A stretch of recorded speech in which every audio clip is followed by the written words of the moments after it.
presidente quiere subirlo a 16.000 pesos el precio de la gasolina, porque nos están obligando y nos están imponiendo el precio internacional. Entonces, ¿qué nos dice el gobierno? No, por las pésimas decisiones del gobierno anterior, hoy llegamos a 36 billones de pesos en esa deuda. Pues resulta que esa deuda es una deuda de yo con yo. Porque ¿quién es el principal productor de petróleo? Ecopetrol. ¿Y quién es el principal dueño de Ecopetrol? El Estado colombiano. 88.5% de las acciones de Ecopetrol son nuestras, son de todas y de todos los colombianos. Pero le pongo un asterisco, pagamos un peaje y es el peaje de los accionistas privados de Ecopetrol, que son el 11.5% de la propiedad de esta empresa. Los principales accionistas privados de Ecopetrol son la banca multinacional. ¿Qué quiere hacer el gobierno Petro? Digamos, ¿cuál es el gran cambio? Que ya el gobierno no ponga esa plata, sino que la tenga que pagar la gente del común. No existe un subsidio al consumo de la gasolina para las personas que la demandan, sino que lo que está subsidiando Colombia es la ganancia artificial de Ecopetrol y el peaje que le estamos pagando a los privados de Ecopetrol. ¿Saben quién decía esto antes? ¿Quién se paraba aquí en el Congreso a decir, vía el incremento del precio de la gasolina, lo que realmente está pasando es una reforma tributaria a la que nadie le pone ese nombre? El presidente Gustavo Petro.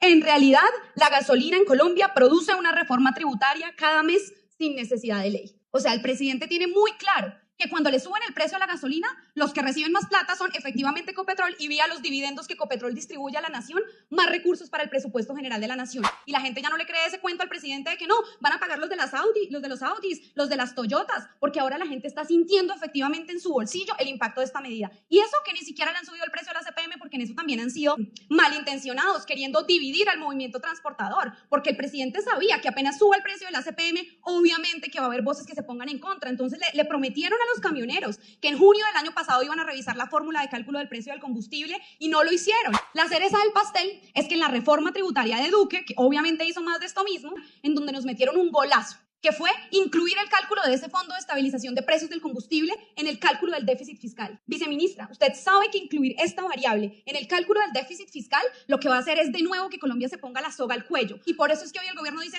no, nos tocó pagar esa deuda. Sin embargo, de aquí en adelante existe la posibilidad de que los colombianos y las colombianas no tengamos que pagar los combustibles a precio internacional. El gobierno se la pasa diciendo, no, es que el subsidio, el 50% del subsidio recae sobre el 20% más rico del país.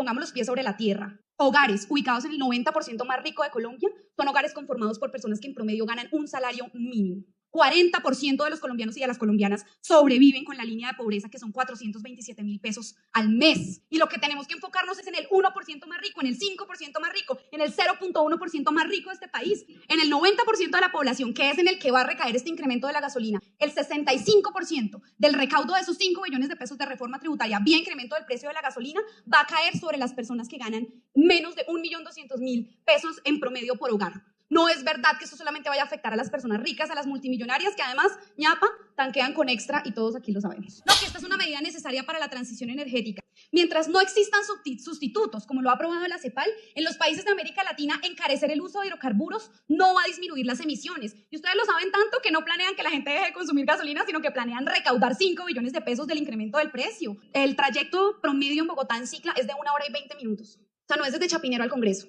Estamos hablando de la gente que se gasta al día 3 horas en bicicleta, así que no nos vayan a decir que es un sustituto perfecto a la bicicleta, mucho menos con la inseguridad rampante, no solo de Bogotá, sino de todo el país. El mito con el que han justificado amarrar el precio de la gasolina al precio internacional es que si no le pagamos a Ecopetrol en dólares, entonces Ecopetrol va a llevarse toda nuestra gasolina y la va a vender en el exterior. Ecopetrol es una empresa pública, principalmente de propiedad del Estado, que uno de sus objetivos es garantizar la soberanía energética de nuestro país y el abastecimiento en primera instancia de nuestra gente, y ojalá a precios justos. Nuestra propuesta para resolver este problema es que el gobierno convoque una mesa técnica en donde participe el sector del transporte. Sentémonos a discutir esto y dejemos la pereza.